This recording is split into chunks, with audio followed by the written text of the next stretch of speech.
नमस्कार मुलांनो, खूप दिवसांनी भेटतोय आपण आणि आपला जो अभ्यास आहे केमिस्ट्रीचा, जो मागच्या वेळेला आपण सुरू केला होता, एकदा इंडेक्स दाखवणार आहे मी तुम्हाला. आपल्याला कुठल्या कुठल्या धड्यांचा अभ्यास करायचा आहे एकदा आपण बघू आणि मग आजचा जो आपला टॉपिक आहे त्याच्याकडे आपण जाऊ. बघा, आपल्याला हे माहिती आहे की आपल्या या एकूण केमिस्ट्रीच्या अभ्यासामध्ये पूर्ण वर्षभरातल्या जे काही टर्म्स आपल्या फर्स्ट आणि सेकंड टर्म मधले लेसन आहेत, त्यातल्या पहिल्या टर्मचे लेसन्स आपल्याला अंदाजे एक 9-10 लेसन्स तरी आहेत अप्रॉक्सिमेटली. त्याच्यात जरा मी स्क्रीन शेअर करते तुम्हाला, मग तुम्हाला समजेल की मी काय सांगते आणि आपल्याला कोणत्या कोणत्या धड्यांचा अभ्यास करायचा आहे हे पण त्याच्यामध्ये जरा स्पष्ट होईल. बघा, ही आहे आपली इंडेक्स, म्हणजे आपल्या लेसन्सची नाव आहेत सगळी याच्यामध्ये. आता इनसाइड द आयटम आपला आधी झालेला आहे. कॉम्पोजिशन ऑफ मॅटर आपण आता सुरू करणार आहे आज. मेटल्स नॉन मेटल्स हा अजून एक धडा आहे, हा सुद्धा आपल्याला करायचा आहे. बायोचा तुमचा हेल्थ अँड डिसीज आपला झालाय. लिव्हिंग वर्ल्ड आणि तुमचा आधीच झाला होता, बरोबर. हेल्थ अँड डिसीज आपला झालाय. पोल्युशन आपलं संपेल. मग डिझास्टर मॅनेजमेंट हा तिसरा धडा आहे जो आपल्याला करायचा आहे. ठीक आहे. आता आपल्याला बघायचं आहे सेकंड लेसनकडे, जो की आहे कॉम्पोजिशन ऑफ मॅटर. आपण आज सुरू करूया. तर आपल्या आजूबाजूला असलेले जे अनेक पदार्थ आहेत ते कशाचे बनलेले आहेत, त्याला म्हणतात matter. See, what is matter? Matter is anything that occupy space and has got some mass. म्हणजे काय तर मॅटर म्हणजे द्रव्य. द्रव्य म्हणजे ज्याच्यापासून सगळं जग बनलंय. म्हणजेच काय, आपल्याला आता हे बघायचंय की एकच मिनिट, आपला composition of matter, this is our chemistry lesson. आपल्याला हे बघायचं की आपल्या आजूबाजूला असलेल्या सगळ्या पदार्थांना जर आपण अभ्यास करायला घेतलं तर ते कशाचे बनलेले असतात.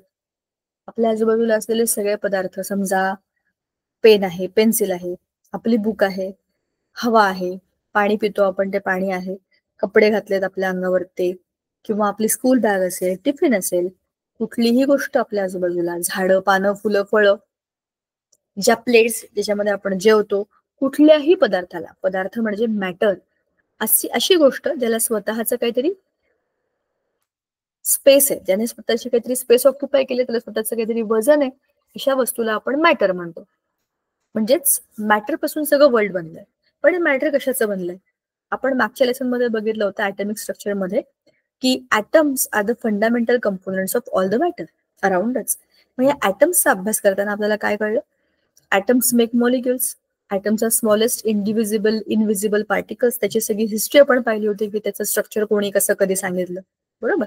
ह्या स्टडी मधनं आता पुढे काय आले आपल्याकडे? Composition of matter. तर ह्या मॅटरचं कॉम्पोजिशन कसं असेल त्याच्याकरताचा हा लेसन आहे. मी स्क्रीन शेअर करते, आपण एक एक मुद्दा त्यातला डिस्कस करूया. बघा, just 1 second. Composition of matter, let us see. कसं दिसतंय ना हे? एकात एक अशा त्याचे गेम असतात ना, एकात एक अडकवायचं, तसा हा काहीतरी गेम दिसतोय बघा. आणि हा खरंच गेमच आहे जो nature plays with all the matter, all the items and molecules of the matter.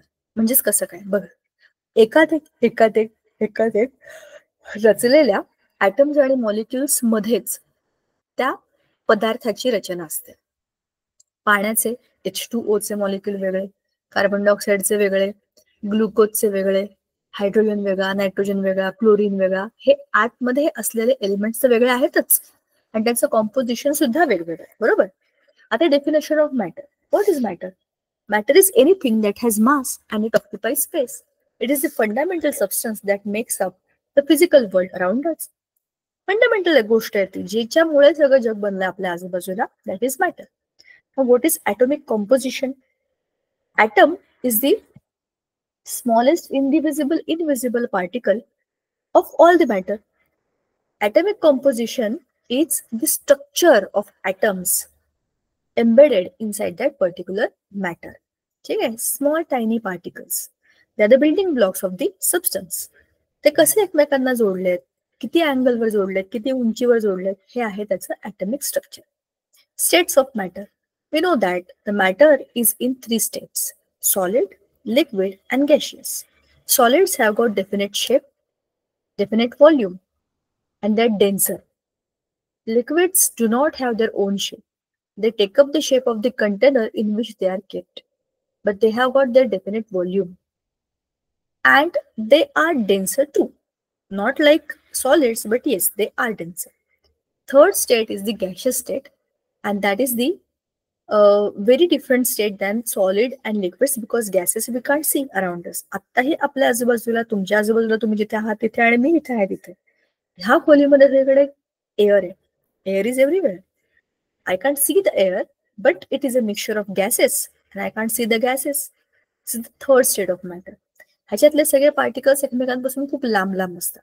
That is why they are spread around for a large distance. And that is the third state, which has no specific shape, no specific volume, and they can't even take up the shape of the container कारण की एवढ्या लांब लांब त्याचे molecule आहेत की तुम्ही आणणार कुठून जमा करून त्यांना. बरोबर. सो असे आहेत 3 स्टेट्स ऑफ मॅटर. मग हवेला मॅटर का म्हणायचं? कारण की इट ऑक्युपाइज स्पेस. ती काहीतरी जागा व्यापते म्हणून त्याला मॅटर म्हणायला पाहिजे. ठीक आहे. These are 3 distinct states of the matter and these states of matter are interchangeable. Solids convert to liquids and liquids convert to gases. Likewise, gases can convert to liquids and liquids can convert to solid state by exchange of heat.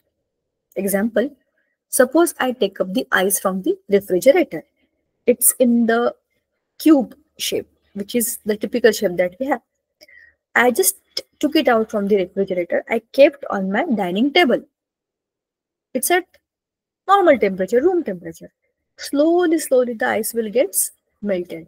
आता तो हळूहळू वितळलेला जो काही बर्फ आहे त्याचं होईल पाणी. बर्फ फ्रीजर मधनं काढला एकदम घट्ट होता.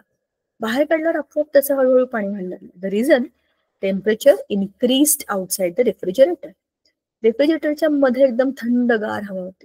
त्यातले सगळे पार्टिकल्स जे होते पाण्याचे H2O चे सगळे मॉलिक्युल्स ते एकमेकांना घट्ट चिटकायला मदत झाली. कारण की हीट वॉज व्हेरी व्हेरी लेस. उष्णता नाही तिथे, गरमी नाही. एकमेकांना गरम न असल्यामुळे म्हणजे गरम नसल्यामुळे जवळजवळ आले आणि घट्ट चिटकून बसला. पण जसं तोच बर्फ मी बाहेर काढला तर काय झालं? At room temperature the temperature is slightly more. बरोबर. अशामुळे काय होतं? ह्या गरमीमुळे, ह्या बाहेरच्या गरमीमुळे त्याच्यातले पार्टिकल्स एकमेकांपासून लांब लांब लांब लांब जायला लागतात. थोडेसे लांब गेले की ते वितळायला लागतं. जसं ह्याच पाण्याला आपण नॉर्मल टेम्परेचरला आल्यानंतर तसंच ठेवून दिलं त्या भांड्यामध्ये तर त्याची हळूहळू वाफ होते. त्याला आपण इव्हॅपोरेशन म्हणतो. It is a slow but continuous process. पाणी तुम्ही कुठेही ठेवा त्याची हळूहळू पाण्याची वाफ ही होणारच आहे. पण हेच पाणी जर मी उकळलं म्हणजे गॅसवर ठेवलं तर मला काय दिसतात? त्याच्या वाफा दिसतात. म्हणजेच काय? हे फास्ट प्रोसेस आहे. कसलं? Evaporation. So states of matter are interchangeable. When you provide the heat, the particles go away from each other and solids change to liquid and liquids change to gaseous state. On the other hand, if I give the cold or I decrease the temperature, I give the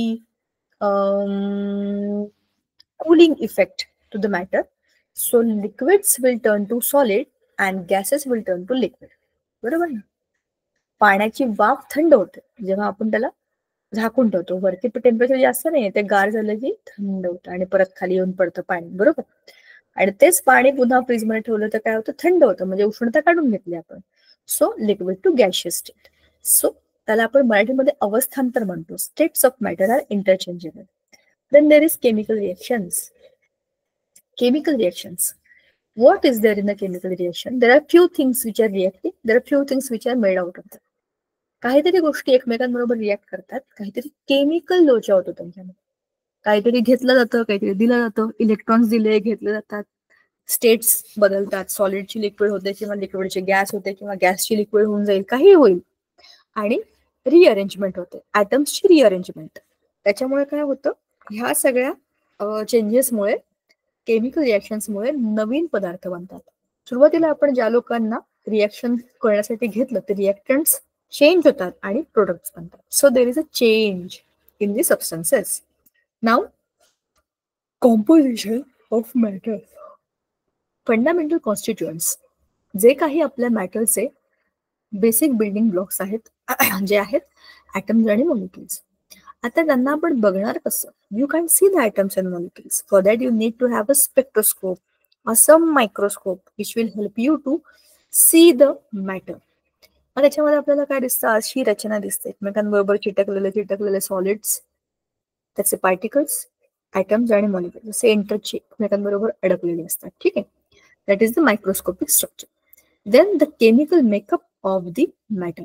makeup म्हणजे makeup करतो चेहऱ्यावरचा तो का? Makeup म्हणजे make कसा आहे त्याचा, कसं बनलंय ते. सो हे ॲटम्स आणि मॉलिक्युल्स कुठेही कसंही नाही टाकलेलं, त्यांचं एक विशिष्ट मेकअप आहे, ठेवण आहे, बरोबर. त्यालाच म्हणतात केमिकल मेकअप. ते केमिकली कसे कोणाबरोबर ठेवले, कोणता ॲटम कोणाच्या वर, कोणाच्या खाली, कोणाच्या बाजूला, आणि अशीच अरेंजमेंट असते, बरोबर ना. नेचरमध्ये गोष्टी खूप सिस्टमॅटिक आहे, आपल्यासारखं नाहीये कधी वाटलं कधी केलं, कधी वाटलं कधी नाही केलं, कधी वाटलं असंच, कधी वाटलं चेंजेस. असे नेचर चेंजेस करत नाही, त्याच्या प्रत्येक गोष्टीमध्ये युनिफॉर्मिटी. आज जी गोष्ट पाणी आहे, हजारो वर्षापूर्वी तीच गोष्ट पाणी होती. That is H2O is water and that is permanent, बरोबर. ह्या गोष्टी कधीही बदललेल्या नाहीये, बदलल्या की त्या राहतच नाही, त्यांची ओळखच बदलली जाते. उदाहरणार्थ तुम्ही, तुमच्याकडे काहीतरी स्पेशल तुमचे गुणधर्म आहेत म्हणून लोक तुम्हाला ओळखतात. समजा तुम्ही खूप शांत स्वभावाचे आहात, ती तुमची ओळख आहे. सो ती जर बदलली तर काय होतं? त्याचा अर्थ असा होतो की आता आता त्याच्यामध्ये काही चेंजेस झालेले आहेत. एक मिनिट हा.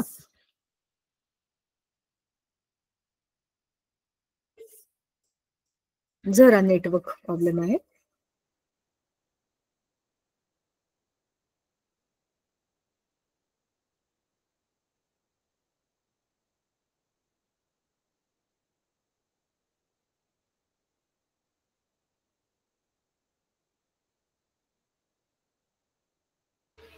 ओके, हा, चला. हा, केमिकल मेकअप, त्याची रचना कशी आहे, ॲटम्स आणि मॉलिक्युल्सची रचना कशी आहे, ह्याला आपण म्हणतो त्याचा केमिकल मेकअप. आता पुढचं, characteristics of particles of matter, atomic structure, constant motion आणि इंटरमॉलिक्युलर अट्रॅक्शन. ॲटमिक स्ट्रक्चर मध्ये काय? Matter is compose of tiny indivisible particles called as atoms and molecules. जे आपल्याला माहिती आहे की आपलं जे काही मॅटर आहे ते ॲटम्स आणि मॉलिक्युल्सने बनलेलं. त्याचं atomic structure it's a makeup, fundamental makeup of that matter, and they are constantly in the motion. जसे आपण तसे आपले ॲटम्स आणि मॉलिक्युल्स. आपण एका ठिकाणी एका बेंचवर बसलेलो असतो तरी आपण वळवळ करत असतो, इकडे वळतो तिकडे वळतो, खाली बघतो, कधी पेनच पडतो, कधी पाणीच प्यायला आपण हलतो, कधी मागेच बघतो, कधी पुढे काय चाललंय बघतो, कधी वळतो. एका ठिकाणी आपण स्थिर बसत नाही. आपण झोपतो ना तेव्हा सुद्धा आपण आपल्या बेडवर शांत झोपत नाही, इकडे वळ, त्या खुशीवर वळ, पांघरून घे, पांघरून काढ, बरोबर. मध्येच उठून पाणी पी, मग स्वप्नच पडतं, काही होतं. सो आपण झोपलेल्या परिस्थितीमध्ये सुद्धा जागे असतो, तसं बघितलं तर वळवळ करत असतो. तसेच हे जे काही आपले ॲटम्स आणि मॉलिक्युल्स आहेत ते कॉन्स्टंट मोशन मध्ये असतात. सॉलिड स्टेटमध्ये जरी असले ना तरी पण ते हलत असतात, जिकडे जागा मिळेल तिथे जरा जरा जरा असे हलत असतात. दे are constantly in the motion. Third is intermolecular attraction. Molecules मध्ये पण अट्रॅक्शन असतं. जसं H2O सगळे H2O एकसारखे, म्हणजे सगळे आपण म्हणतो ना आपल्यासारख्या लोकांबरोबर राहायला आपल्याला आवडतं. ते त्यांच्यासारखे लोक, म्हणजे त्यांच्यासारखेच ॲटम्स आणि मॉलिक्युल्स एकमेकांच्या जवळपास राहतात. त्यांच्यामध्ये एक अट्रॅक्टिव्ह फोर्स असतो जो त्या ॲटम्सना बांधून ठेवतो, त्या मॉलिक्युल्सना बांधून ठेवतो आणि त्याला स्टेबल करतो. नंतर हे टाइप्स ऑफ मॅटर जे आपण ऑलरेडी बोललो, सॉलिड्स, लिक्विड्स अँड गॅसेस. परत सॉलिड, लिक्विड, गॅस, एलिमेंट्स. आता आपल्याला हे माहितीये की सगळेच्या सगळे आपल्या आजूबाजूला असलेले जे काही सबस्टन्सेस आहेत ते कुठल्या ना कुठल्या तरी मॅटरचे बनलेले आहेत, आणि मॅटर ॲटम्स आणि मॉलिक्युल्सचे बनलेले आहेत. तर असे एकदम फंडामेंटल ॲटम्स किती असतील त्याच्यापासून ह्या सगळ्या गोष्टी बनल्या?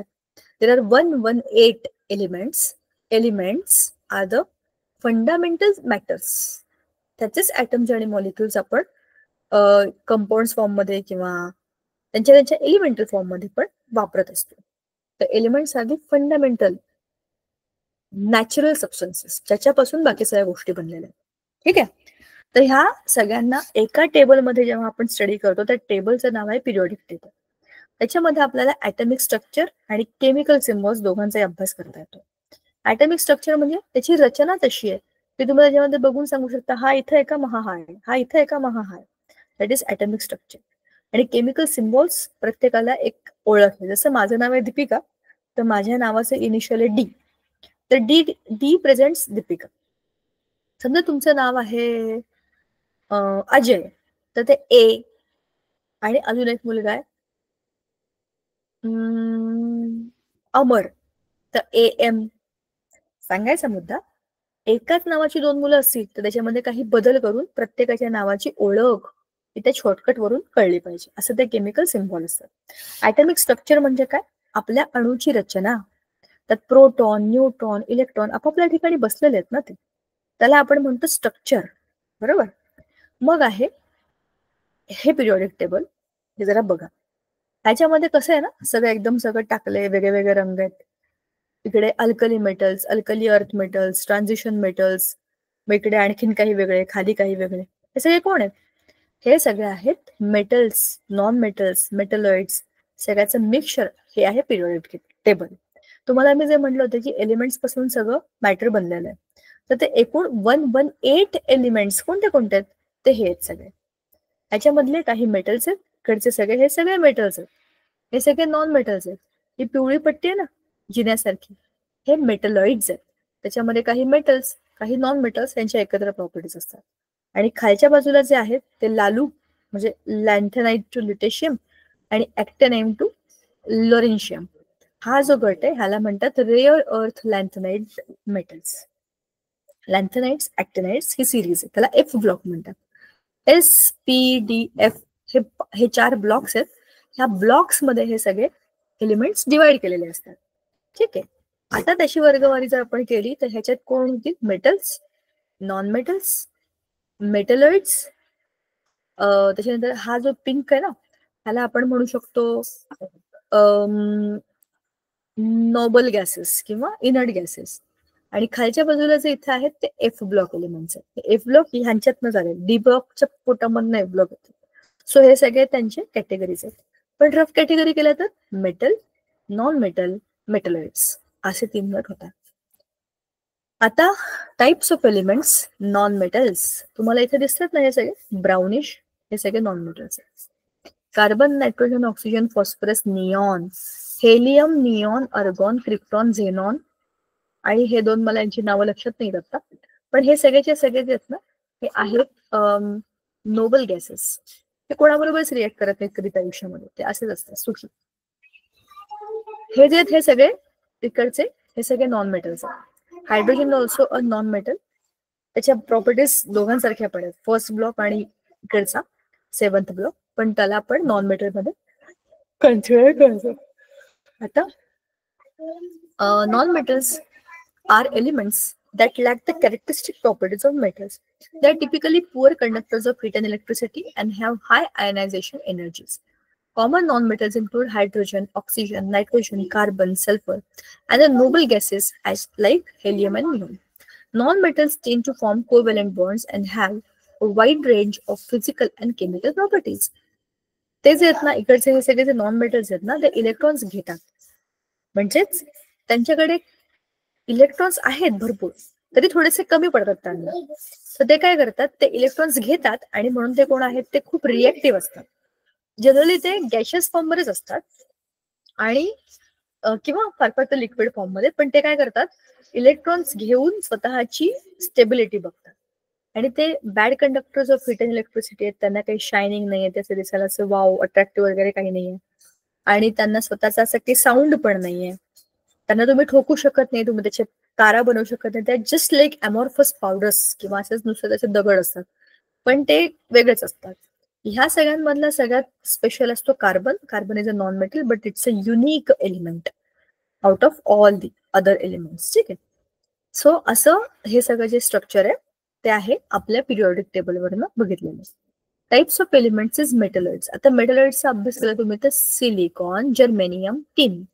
असे वगैरे सगळे जे आहेत ना, हे सिलिकॉन, जर्मेनियम, बोन, हे सगळे कोण आहेत? मेटलॉइड्स. त्याच्यात काही प्रॉपर्टीज मेटल्सच्या आहेत आणि काही नॉन मेटल्सच्या आहेत. तर हीट आणि electricity, metals are very good conductors of heat and electricity. मग non metals are bad conductors. मग गुड आणि बॅडच्या मधले कोण आहेत?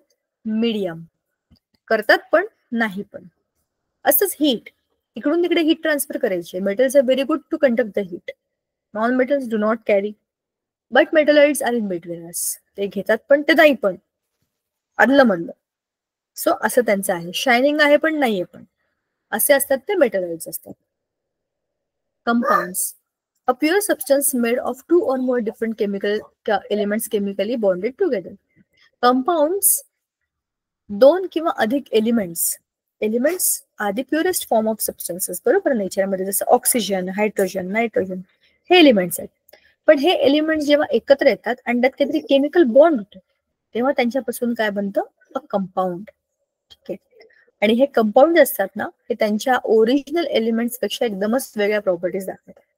फॉर एक्झाम्पल, हे जे काही आपण असं धरूया, फेमस एक्झाम्पल जे आहे ते hydrogen and oxygen, they give H2O water. Hydrogen Burns itself and oxygen helps in burning. Hydrogen हा गॅस हा स्वतःच जळतो आणि ऑक्सिजन हा बर्निंगला मदत करतो. बरोबर, माहिती आहे ना तुम्हाला, विना ऑक्सिजन काही जळू नाही शकत. पण जेव्हा हायड्रोजन आणि ऑक्सिजन एकत्र येतात तेव्हा बनतं पाणी, जे आग विझवायला मदत करतात. म्हणजे कंपाऊंडच्या प्रॉपर्टी ह्या त्यांच्या एलिमेंटच्या प्रॉपर्टीज पेक्षा एकदम वेगळ्या. सो कंपाऊंड्स जे असतात ते ऍब्सोल्युटली वेगळे असतात त्यांच्या एलिमेंट्स पेक्षा. They have unique properties distinct from the original elements. त्यांचा केमिकल फॉर्म्युला लिहिता येतो का? हो. जे जे कोणी एलिमेंट्स त्याच्यामध्ये स्पेसिफिक फॉर्मॅटमध्ये असतात, रेशोमध्ये असतात, त्यांना तुम्ही बघितलं की तुम्ही त्या कंपाऊंडचा केमिकल फॉर्म्युला लिहू शकता. बरोबर. आता classification of compounds, organic, inorganic, acid base किंवा आयनिक कंपाऊंड्स. ऑर्गॅनिक मध्ये सगळे कार्बन, हायड्रोजन असे एलिमेंट्स असलेले सगळे मोस्टली त्याच्यामध्ये हे येतात, काय कंपाऊंड्स येतात. इनऑर्गॅनिक मध्ये मग कोण येणार? कार्बन सोडून बाकी सगळे. कार्बन सोडून बाकी सगळ्या एलिमेंट्सची जी काही लिस्ट आहे त्याच्यापासून बनलेले सगळे पदार्थ हे इनऑर्गॅनिक. ऍसिड बेस म्हणजेच काय? ज्यांच्यामध्ये तुम्हाला ऍसिडिटी किंवा बेसिसिटी असे केमिकल नेचर दिसतात, ते पण असू शकतात. आयनिक कंपाऊंड म्हणजे असे की त्याच्यामध्ये पॉझिटिव्ह, निगेटिव्ह, अट्रॅक्टिव्ह फोर्सेस आहेत आणि त्याच्यापासून जे आयन्स बनतात त्याच्यामधनं हे कंपाऊंड बनतात. ठीक आहे. Mixtures, a mixture is a combination of two or more pure substances that are not chemically bonded. Bhel माहितीये तुम्हाला? भेळीमध्ये कुरमुरे असतात, शेव असतात, कांदा, टोमॅटो, कोथिंबीर, मिरची, चाट मसाला, मीठ, काकडी, कैरी, अजून जे तुम्हाला काय, मटकी भेळ असेल तर मटकी बिटकी तुम्हाला जे टाकायचं ते सगळं. याचा अर्थ असा की मला काहीही टाकायला परवानगी आहे आणि काहीही प्रमाणात बदल झाला तरी काही प्रॉब्लेम नाहीये. शेव जास्त झाला तरी काही प्रॉब्लेम नाही आणि मिरची कमी पडली तरी काही प्रॉब्लेम नाही. ती भेळच असते ना. प्रत्येकाच्या हातून त्याच पदार्थांना वापरून वेगवेगळी टेस्टची भेळ बनवली, कारण काय, प्रमाण वेगळं वेगळं.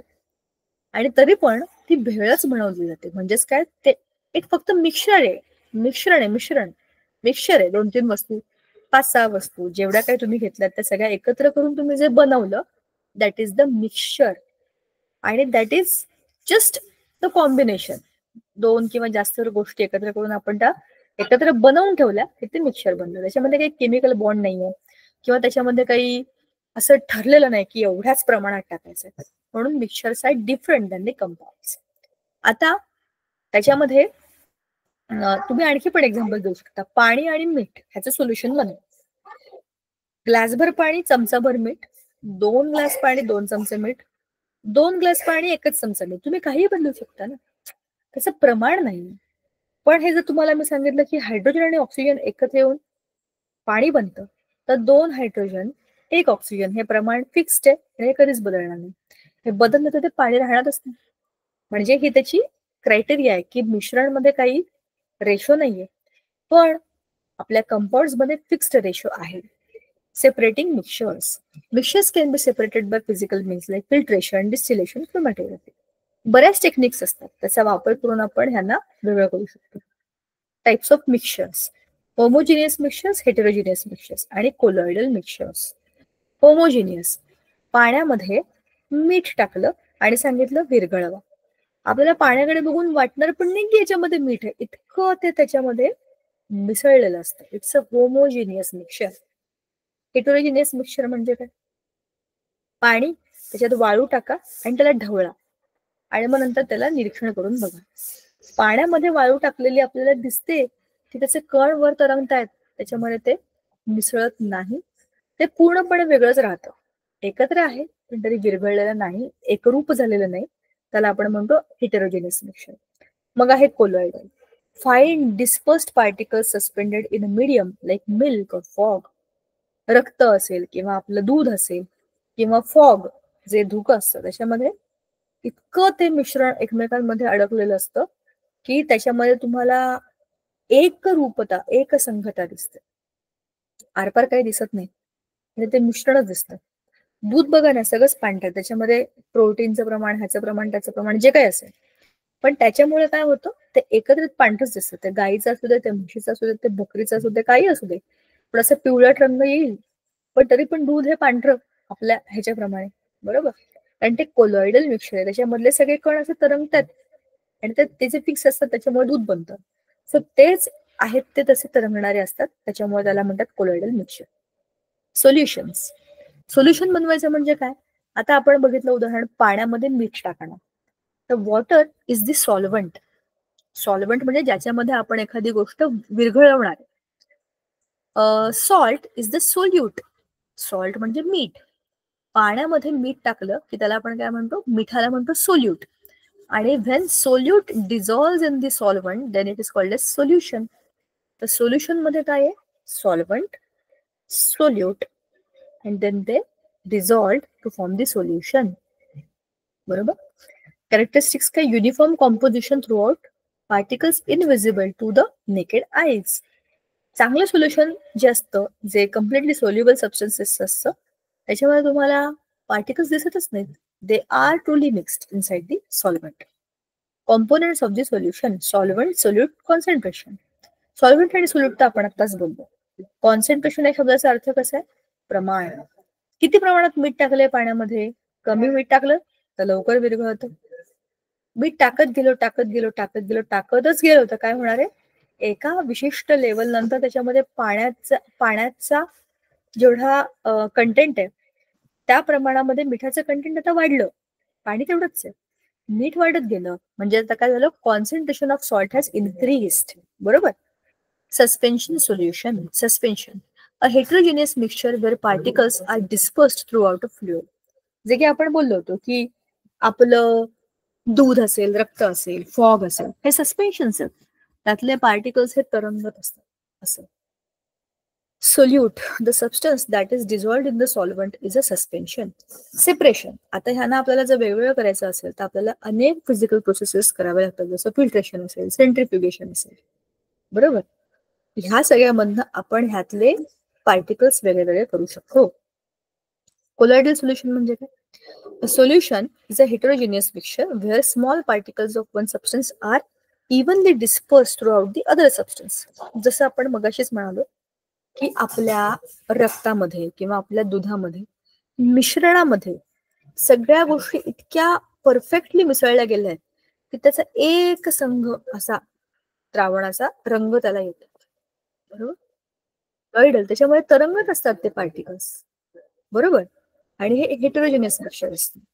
Characteristic, colloidal solutions appear cloudy, they do not settle out and cannot be separated by filtration. जसं आपलं इंक आहे, इंक. तुम्ही बघा, इंक पाण्यामध्ये घाला आणि त्याचं सोल्युशन बनवा आणि त्याला तुम्ही फिल्टर करा, सगळ्याच्या सगळं निळं पाणी खाली येतं. त्याच्यामधले जे निळीचे कण असतात ना, इतके बारीक असतात की ते अधांतरी तरंगतच असतात त्या पाण्यामध्ये आणि सगळीकडे युनिफॉर्म असतात, म्हणून तर ती निळ्या रंगाची निळी समानच दिसते की नाही. ते असतं कोलॉइडल सोल्युशन. मग आहे molecular formula of a compound. बघा, compound is a chemical bonded substance. So compound मध्ये काय आहेत? एलिमेंट्स एकमेकांबरोबर एक केमिकल बॉन्ड करून एकत्र राहतात. आता ह्या कंपाऊंड मध्ये काय होतं, त्यांचं एक विशिष्ट प्रमाण ठरलेलं असतं. जसं मी तुम्हाला मगाशीच सांगितलं, H2O म्हणजे पाणी, तर 2:1 हा रेशो फिक्स्ड आहे. CO2 मध्ये 1:2, एक कार्बन 2 ऑक्सिजन हे प्रमाण फिक्स्ड आहे. बरोबर. म्हणजेच हा जो काही मॉलिक्युलर फॉर्म्युला आहे तो त्याची ओळख आहे. आता इथे वरती फ्लोरीनचा एक ऍटम दाखवला आणि दुसरा फ्लोरीनचा ऍटम, दोन्ही एकत्र आले की काय बनले, फ्लोरीनचा मॉलिक्यूल. इकडे क्लोरीनचा एक मॉलिक्यूल आहे, याच्यामध्ये एक ऍटम क्लोरीन, दुसरा ऍटम क्लोरीन, हे एकमेकांना सिंगल बॉन्डने बघा कसे बांधले गेलेले. असाच क्राऊन स्ट्रक्चर म्हणजे काय, मुकुटासारखा आकार. S8 सल्फरचा तो एक रचना आहे. सल्फरचे 8 ऍटम एकत्र येऊन S8 नावाचं त्याचं एक स्ट्रक्चर बनवतात. आता हा झाला त्याचा मॉलिक्युलर फॉर्म्युला. आता केमिकल फॉर्म्युला और मॉलिक्युलर फॉर्म्युला ह्या सगळ्यामध्ये जास्त इंटरेस्टिंग काय बघा. केमिकल फॉर्म्युला म्हणजे काय असतं, is the symbolic representation of the chemical composition of a substance. The molecular formula shows the number and type of atoms present in the molecule. मग मॉलिक्युलर फॉर्म्युला हा जास्त आपल्याला माहिती देतो आणि केमिकल फॉर्म्युला काय देतो आपल्याला, एक सिंपल रफ आयडिया देतो. Is a symbolic representation of the chemical composition of substance. Valency. The combining capacity of an atom indicated by the number of bonds it can form. Determination. Valency is determined by the number of unpaired electrons in the outermost shell. Valency governs the chemical reactivity and bonding behavior of atoms. बरोबर ना? बघा valency म्हणजे काय. चला आपण जर आता paint मध्ये जाऊया. असं ही शेवटची स्लाइड होती. धडा सुरू करण्यापूर्वी एकदा मला जायचं आहे पेंट मध्ये.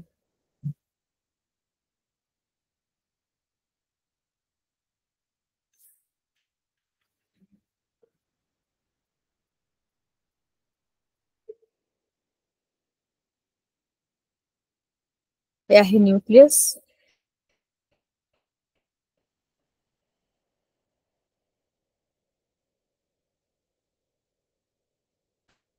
हा आहे शेल 1, त्याला म्हणतात के शेल.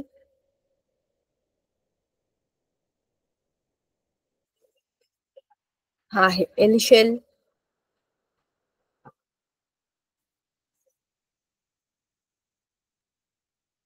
आता आपण टाकू त्याच्यामध्ये इलेक्ट्रॉन्स. आवडा एक काम करूया, आपण न्यूक्लियसला कलर करून टाकू. अरे इधर नाही रे भाई.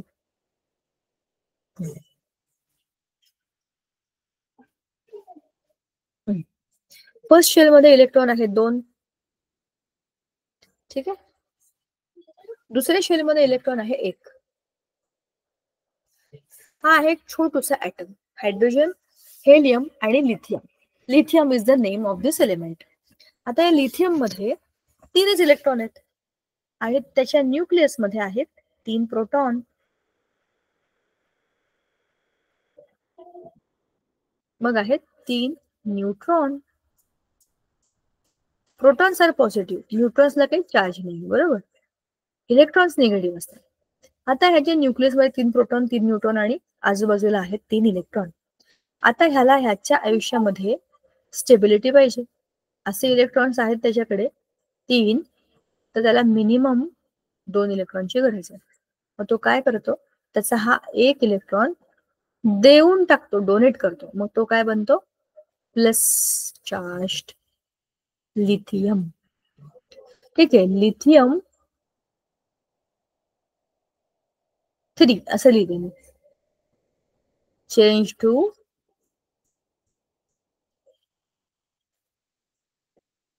लिथियम प्लस झाला कॅटायन आणि इथे 3 काय त्याचा ऍटॉमिक नंबर.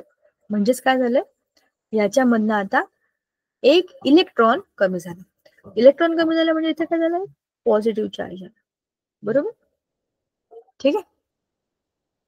आता ही झाली याची व्हॅलेन्सी. व्हॅलेन्सी म्हणजे काय, त्याला त्याच्या स्टेबिलिटीसाठी 2 इलेक्ट्रॉनची गरज होती. आता त्याने काय केलं, 1 इलेक्ट्रॉन एक्स्ट्रा होता तो देऊन टाकला. त्या इलेक्ट्रॉनला म्हणतात व्हॅलेन्स शेल इलेक्ट्रॉन. तर व्हॅलेन्सी किती आहे त्याची, 1.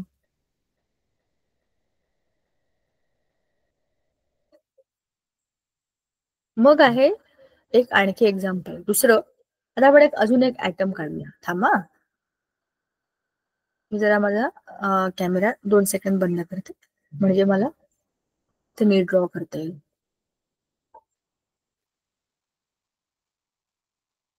ओके, आता बरोबर दिसतंय का? आपण चेक करूया. हा,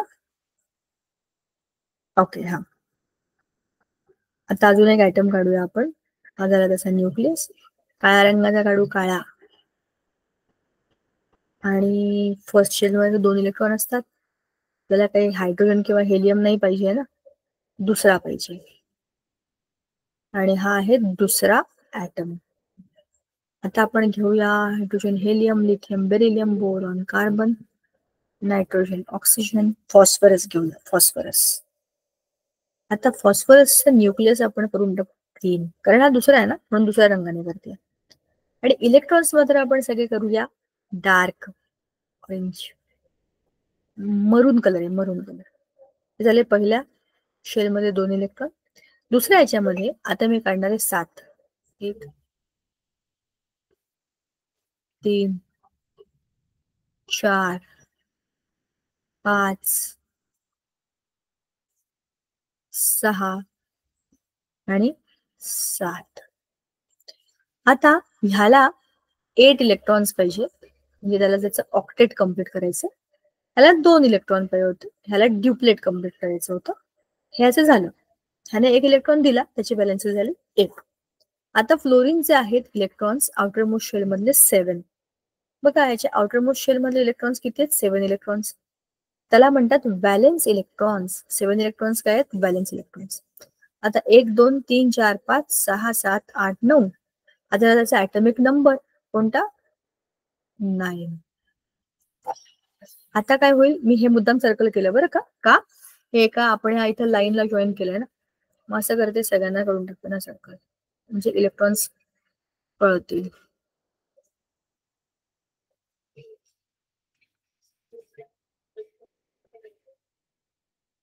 झाले हे इलेक्ट्रॉन्स.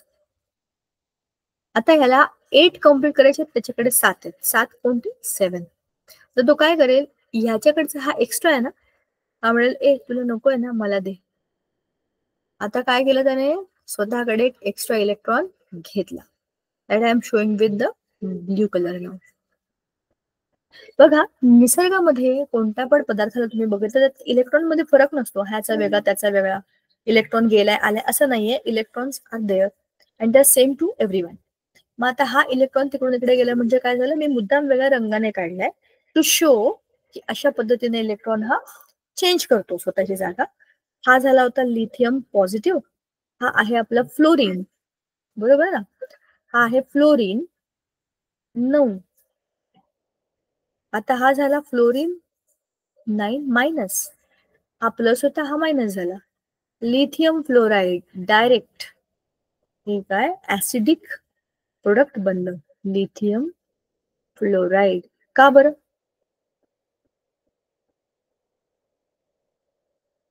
काय झालं याच्यामध्ये? लिथियम कडे त्याचे इलेक्ट्रॉन्स आहेत.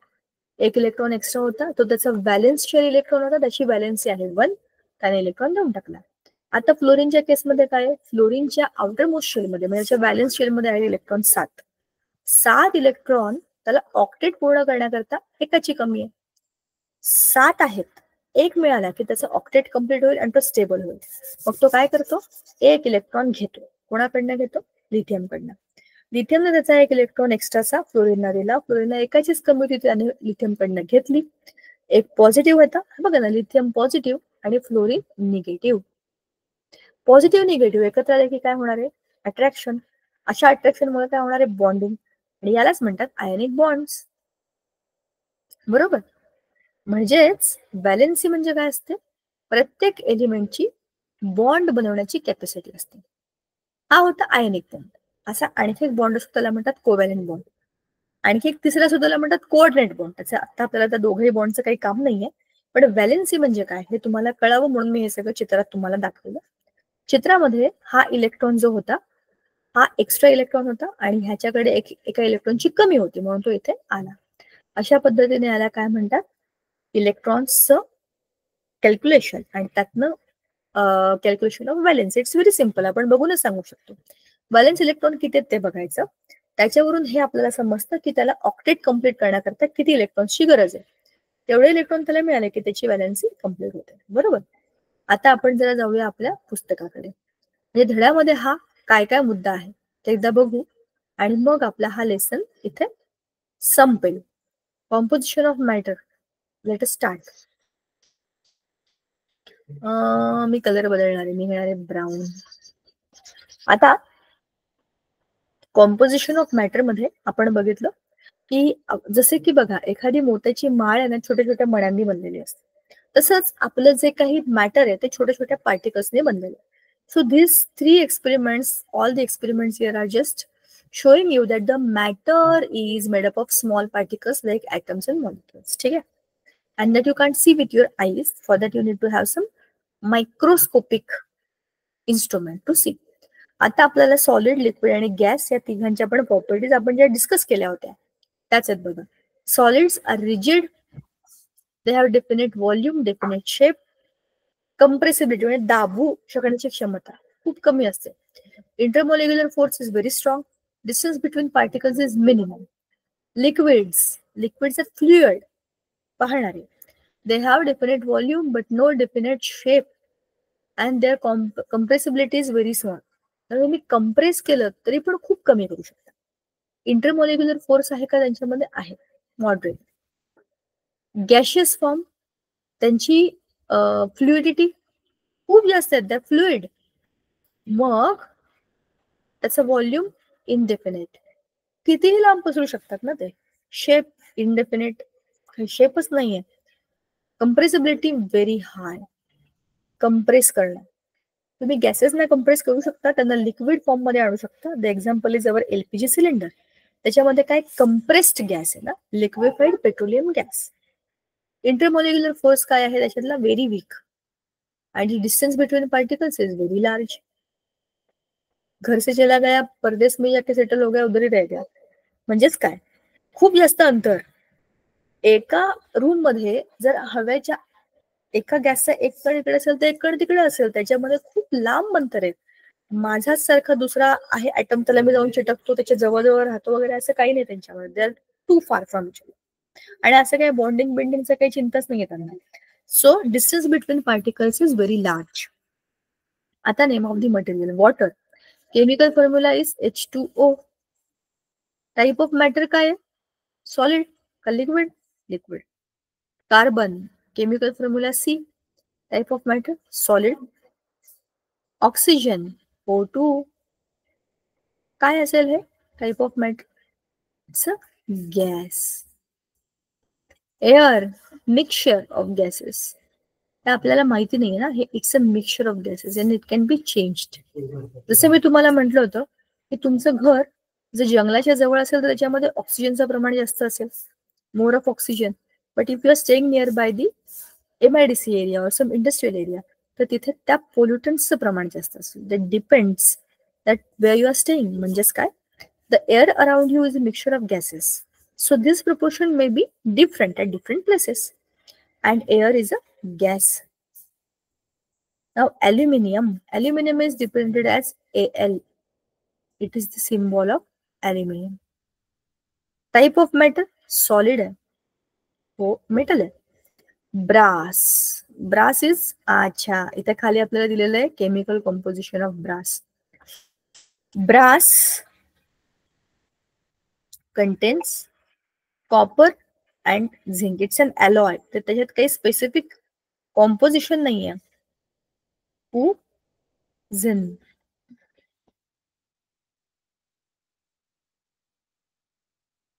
आणि it's a solid. Carbon dioxide